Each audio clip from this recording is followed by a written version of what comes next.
another edition of the Daily Streak. It's Thursday, May 31st, last day of the month. Not much out there in terms of going for the 50K, but it's always a chance to polish your skills. I'm Steve DeBerry. And I'm Jay Craney. Let's get started with golf, opening round of the Memorial in Dublin, Ohio. We've got a prop that says lower first round score between Adam Scott or Dustin Johnson. Dustin Johnson with the tie option. What are your thoughts here? So this is golf. Anything can happen. It's 18 holes of golf. They're all professional golfers, but I think the pick in this one is a no-brainer. Dustin Johnson hasn't played a competitive round of golf since March 11th. He was involved in a jet ski accident, pushing a jet ski into the water. He hurt his back. And those wacky golfers. Yeah, right. He was off of his feet and just resting his back for the last 2 months. So this is his first competitive round back. He's got the tie option, but the fact that he's coming off of injury, I'm going with Adam Scott. The last 5 first rounds, Adam Scott shot a 73, 68, 75, 66, 73. So sort of up and down.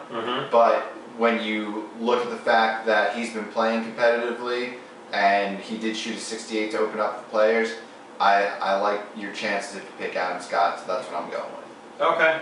It is a bit of a worry that he's been off since March.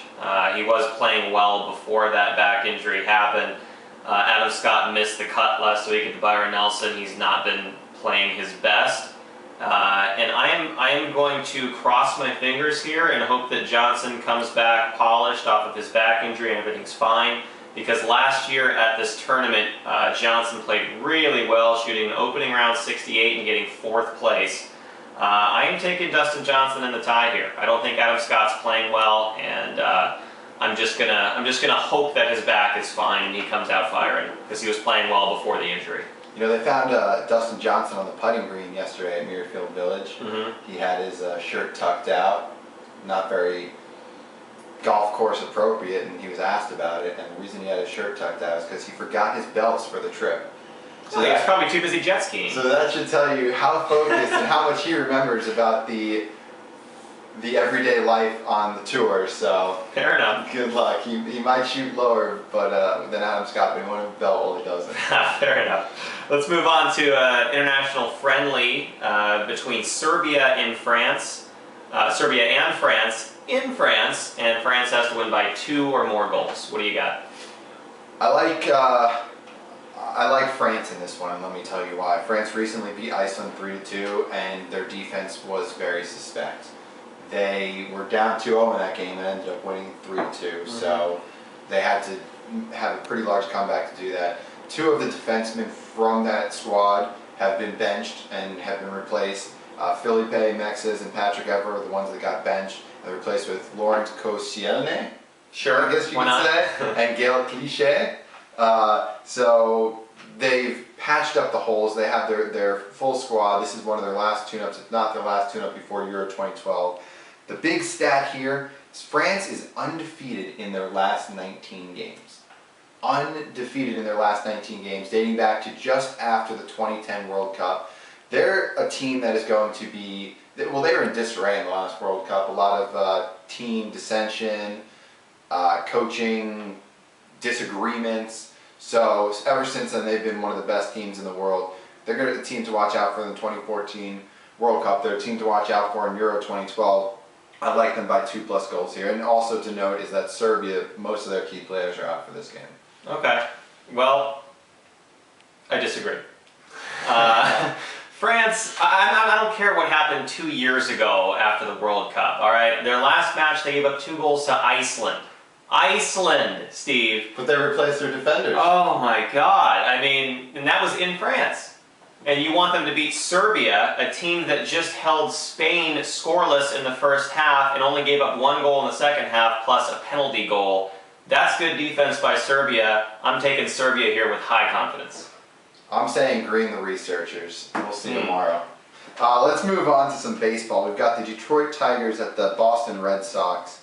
It's a pitching matchup of Scherzer against Beckett. What do you like here? Scherzer's been shaky. He's been up and down. Really hasn't had a shutdown start yet. He's pitched better last season. He's not pitching that well this year. Beckett, while he got rocked the first time he faced Detroit, he has been really, really solid as of late, only giving up 3 runs in his last 21 innings. Red Sox have won 7 of 10. They're at home. I'm taking the Sox. Serbia, really? Serbia. Yeah. All right. I don't see why you like France so much. Serbia? They beat Iceland 3-2 at home. I agree with you here, though. I like Beckett's form as of late. He's been pitching really well, like you had pointed to. Only 3 runs in his last 21 innings.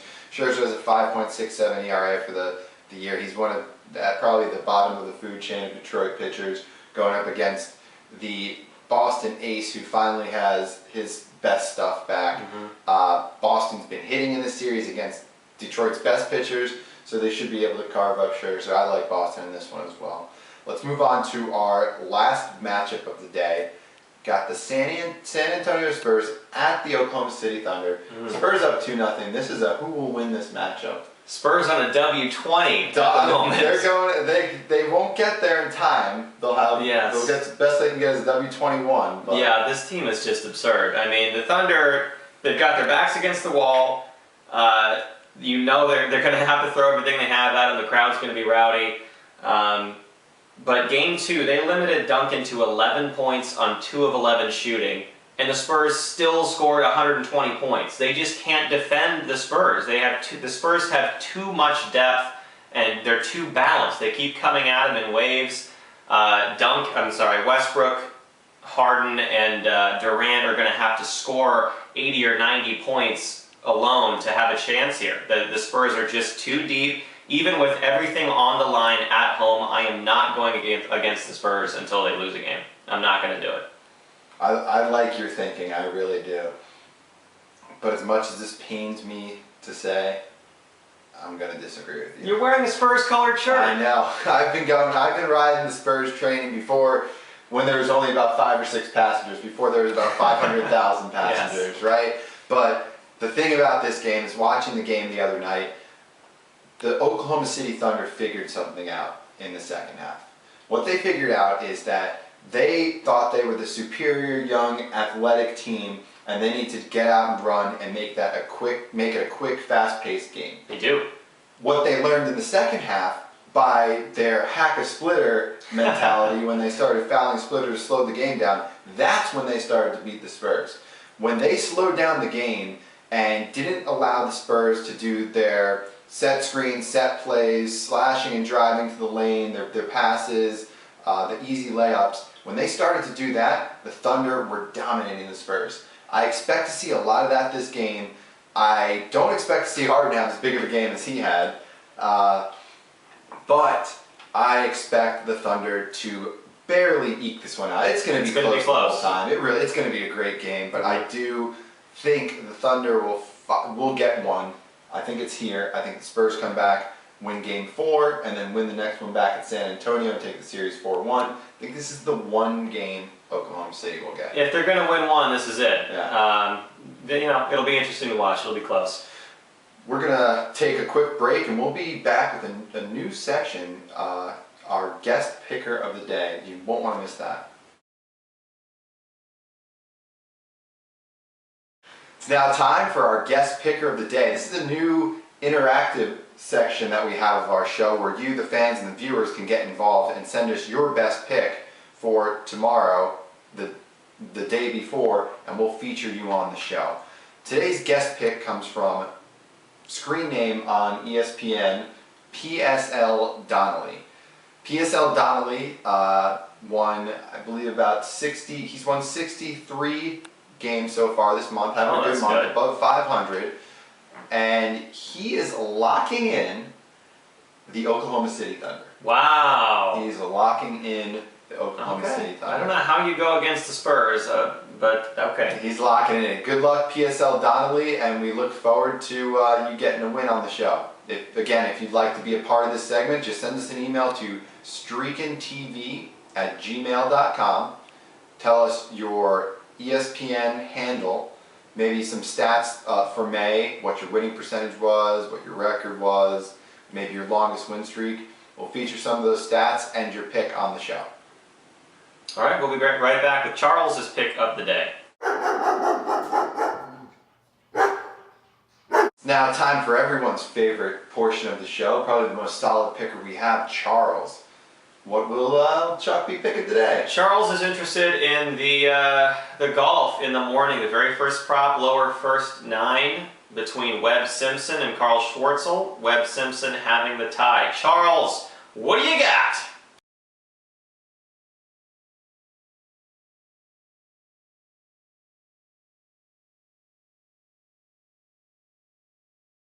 There it is. Charles going with his brother from another mother, Charles Schwartzel. Going against the tie option in a 9-hole prop, but he's a gut picker, so Yep. Good luck, Charles. It's time for our locks of the day. Let's start with Chris. Chris's lock of the day is none other than the French national soccer team. Nope, sorry.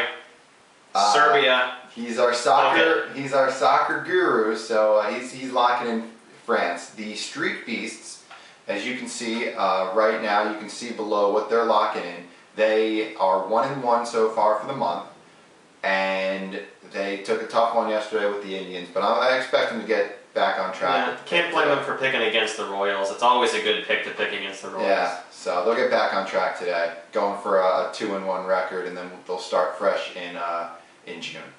Good luck to them. And don't forget to check out their website. There's a lot of great forums on there. Follow them on Twitter as well. Follow them on Twitter at Streak Beasts. And also there's a cool chat application on the front page of their website where you can talk Streak for the Cash with other streakers. So make sure to check that out. Jake, what are you locking in? I'm locking in the one matchup that we agreed on today, the Red Sox over the Tigers. I just really like this matchup. The Tigers absolutely cannot be trusted to score runs when it counts, and the Red Sox have been playing very, very well. Beckett's been pitching really well. They're at home. I like this a lot. Red Sox.